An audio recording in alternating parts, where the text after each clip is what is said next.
기준을 정해서 진행된 사업이라는 것을 입증하는 자료를 제시하면서 저희 의견을 전달하고자 합니다.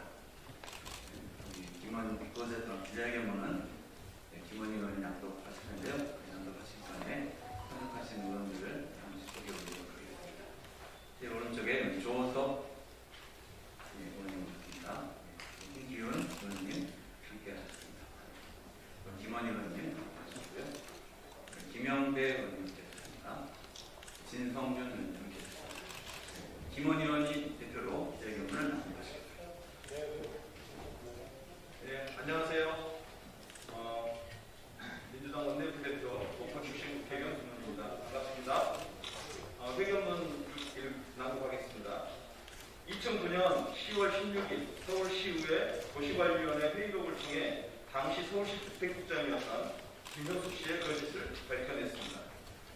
2008년, 2009년 국회 국토회의위 서울시 국정감사 회의록을 통해 오세훈 국민의힘 서울시장 후보의 거짓을 밝혀냈습니다.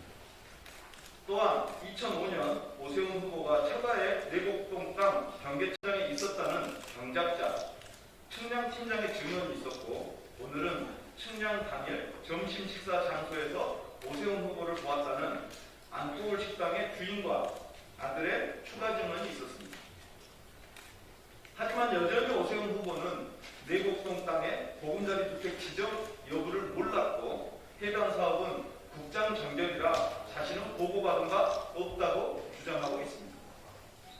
너무도 뻔한 거짓말을 일삼는 오세훈 후보를 보면서 부끄럽고, 이런 후보가 대한민국 수도 1000만 서울 시민을 대표하겠다고 나선 것에 대해 깊은 자괴감을 느꼈습니다. 오늘 오세훈 후보의 거짓을 밝힐, 즉 오세훈 후보가 당시 김효수 주택국장으로부터 보금자리 주택 부지 조성과 관련한 보고를 받았다는 결정적인 증거를 확보했습니다. 2008년 9월 19일 이명박 정부는 주거 안정을 위한 도심 공급 활성화 및 보금자리 주택 건설 방안을 발표하고 국민임대특별법을 전면 개정해 보금자리 주택 건설 등에 관한 특별법을 제정했습니다. 2009년 4월 21일 법 시행에 맞춰 당시 오세훈 시장이 재임했던 서울시도 그린벨트를 해제하고 국민임대주택으로 추진하던 부지를 보금자리 주택으로 추진하려는 계획을 세우게 됩니다. 지금 바로 제가 들고 있는 2009년 4월 24일, 즉 지부지정 제안을 하는 2009년 9월보다 5개월이 빠른 2009년 4월 24일 서울시 재발제한구역 내 보금자리 주택 검토보고 자료입니다. 당시 김효수 주택국장이 이 계획을 세우고 오세훈 시장에게 보고한 내용입니다.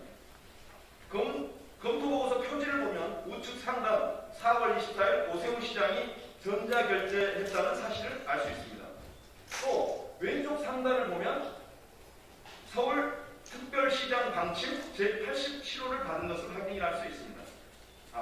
제187호 서울특별시장 방침 제187호를 받은 것을 확인할 수 있습니다. 이는 시장 결재를 받았고 시장 방침에 따라 결재된 내용을 집행할 것을 지시했다는 의미입니다. 보금자리 주택 부지 검토 보고에 따르면 국장 정결이라 몰랐다는 오세훈 후보의 주장과는 다르게 당시 김효수 주택국장으로부터 보금자리 주택 사업을 세세하게 보고받은 것을 확인할 수 있습니다. 보고서에는 보금자리 주택의 추진 배경, 추진 방향, 면적, 부지 현황, 국토해양부 협의사항, 그리고 추진 일정이 상세히 나와 있습니다. 보고 내용에는 보금자리 주택 건설을 위해 DB, 즉 그린벨트 해제에 따른 광역도시계획 변경이 추진됨에 따라 우리시 주택정책 실현을 위한 보금자리 주택부지 대상 후보지를 선정하여 국토부와 협의하고자 이 보고를 썼다고 명시하고 있습니다. 또한 추진 방향의 경우 다양한 주택 유형, 주택 정책의 실현 측면에서 보면 다양한 주택 유형, 즉 테라스, 타운하우스 중정형의 공급 실현이라고 명시하고 있습니다. 이는 2008년 국토위 서울시 국정감사에서 그린벨트 해제한 지역에는 테라스, 타운하우스 같은 저축용 주택이 들어가야 한다는 기본적인 원칙하에 국토부와 협의 과정을 거쳐 대응하고 하겠다고 했던 오세훈 후보의 답변과 정확하게 일치하는 것을 알 수 있습니다. 이 보고서는 오세훈 시장이 김효수 주택국장으로부터 보고를 받고 결재한 것입니다. 결재한 후에 방침까지 세움으로써 국장이 보금자리 주택 사업을 추진할 수 있도록 허가한 것입니다. 그동안 보고받지 못했다는 오세훈 후보와 보고를 하지 않았다는 김효수 국장의 해명은 명백한 거짓으로 드러났습니다. 기자회견이 끝나면 오세훈 후보는 이 보고서에는 내곡이 포함되지 않았다, 내곡 존재를 모른다고 또 거짓 해명을 할지 모르겠습니다.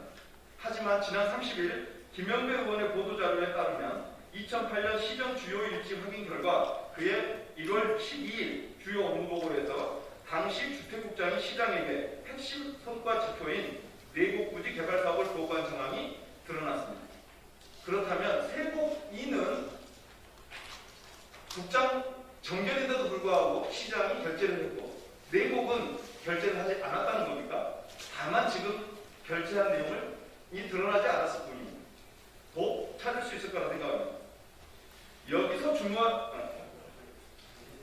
또한 우리는 내곡과 연관성 있는 자료를 하나 더 찾아냈습니다. 이건 좀 다른데요. 서울 추모공원 건립 관련 보고서인데요. 서울 추모공원 건립 관련 보고서에서 당시 오세훈 시장이 내곡동 보금자리 주택을 보고받고 인지하고 있었다는 사실을 밝히는 자료를 찾아냈습니다. 이 자료는 2009년 6월 5일 서울 추모공원 건립 관련 지역 주민 인센티브 지원 방안 추진 계획 문서입니다. 이 문서에는 오세훈 시장의 전자결재와 그리고 서울시장 똑같이 서울시장 방침 제269임을 확인할 수 있습니다. 여기서 주목할 내용은 서울 추모공원 조성을 반대하고 있는 현지인들의 협조를 끌어내기 위해 인센티브를 주는 협의가 있었다는 겁니다. 즉, 이 서울 추모공원이요 사실은 화장장이거든요. 그래서 서초구 이쪽 원지동 주민들이 절대적으로 반대하는 그런 지역이었기 때문에 이 주민들을 설득하기 위해서 인센티브를 주는 내용의 협의가 있었던 겁니다. 그 인센티브 내용 중에 내곡 임대주택 부지를 활용하는 내용이 포함되어 있었습니다.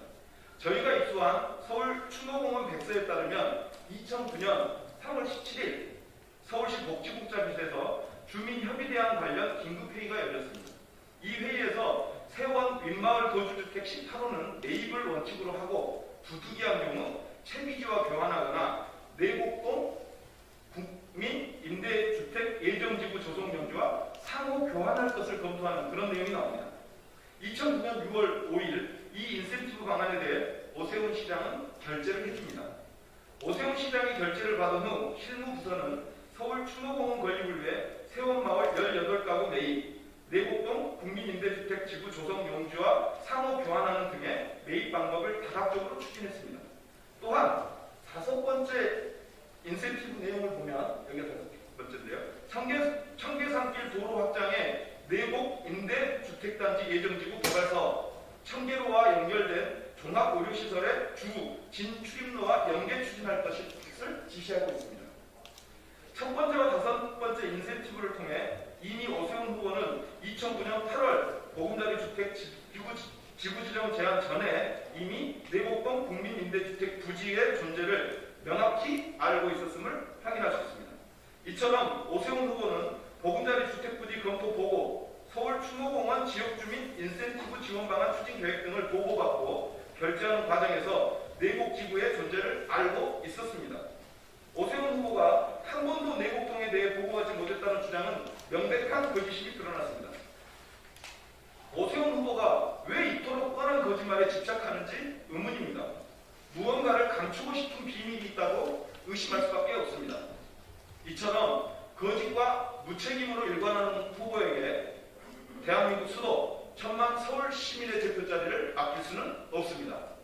오세훈 후보는 국민들께 내곡동에 대한 거짓 해명을 당장 멈추고 자신의 공언대로 후보를 즉각 사퇴하시기 바랍니다. 21년 4월 2일 더불어민주당 서울시장 보궐선거 야당